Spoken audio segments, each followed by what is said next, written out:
Shalom bien-aimés, parlons ce matin du Dieu véritable. Pour cela, nous sommes dans 1 Jean 5, les versets 20 et 21. Nous savons aussi que le Fils de Dieu est venu et qu'il nous a donné l'intelligence pour connaître le véritable. Et nous sommes dans le véritable en son Fils Jésus-Christ. C'est lui qui est le Dieu véritable, qui est la vie éternelle.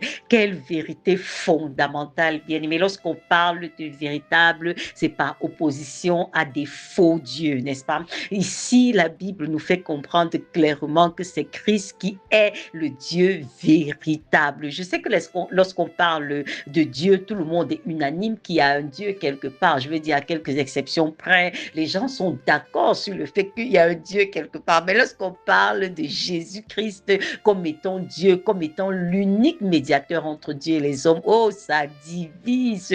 Le nom de Jésus divise, bien-aimé, mais il faut que vraiment ce soit clair dans nos esprits et sans équivoque qu'il n'y a de salut en aucun autre, car il n'y a sous le ciel aucun autre nom qui ait été donné parmi les hommes par lequel nous devions être sauvés, si ce n'est le nom de Jésus. Acte 4, 12. Jésus-Christ est le seul chemin qui mène au Dieu véritable. Ça, il faut se le dire, et c'est sans contestation, n'est-ce pas? Parce que vraiment, le Seigneur l'a démontré de toutes les façons possibles. L'apôtre Paul nous dit dans Philippiens 2, verset 10, au nom de Jésus, tout genou fléchit dans les cieux, sur la terre, sous la terre, sous la mer, dans les forêts, dans les cimetières. Va citer tout ce que tu veux, tout ce que tu appelles au nom de Dieu. Tout genou fléchit devant l'unique et le véritable Dieu qu'est Jésus-Christ, qui a payé de sa vie à la croix afin que nous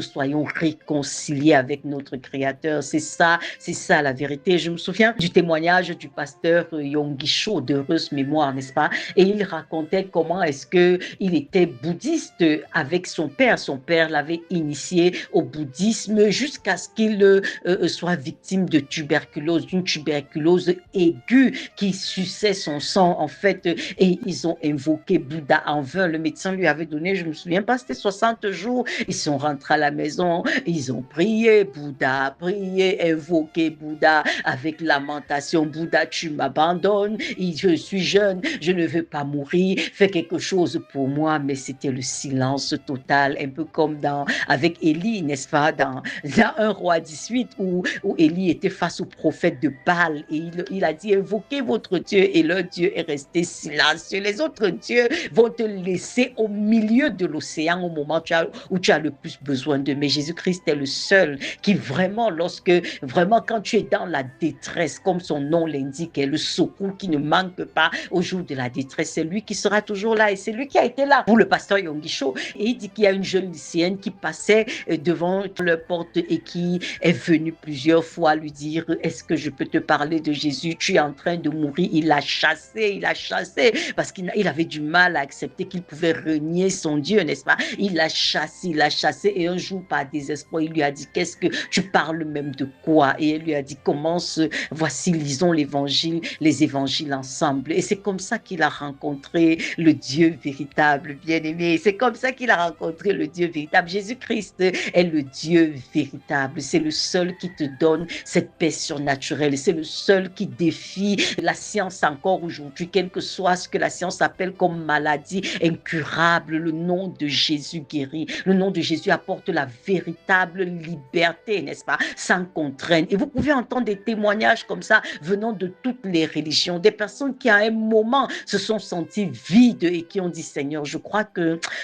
ce que j'ai servi jusqu'ici là, c'est pas le vrai Dieu. C'est récemment encore que j'écoutais un témoignage du pasteur Andrew Ouma qui disait comment est-ce qu'il était allé prêcher dans une entreprise, et en ressortant, il a rencontré une jeune fille qu'on avait laissée pour assurer la permanence là, et elle était bouddhiste aussi, et elle a dit, mais qu'est-ce que vous, qui êtes-vous? Il a dit, je suis un pasteur, je sers le Dieu vivant. Et il a dit, hier soir, pendant que j'étais devant l'idole de Bouddha en train de l'adorer, j'ai dit au Seigneur, si tu es vivant quelque part, révèle-toi à moi, parce que j'ai la conviction que ce que je fais ici n'est pas le vrai Dieu. Et Dieu m'a dit, demain je vais t'envoyer un de mes serviteurs. Et c'est comme ça qu'il a parlé de Jésus à cette fille, et elle a donné sa vie au Seigneur. Je peux vous assurer, bien-aimés, que Jésus est la réponse à toutes tes besoin.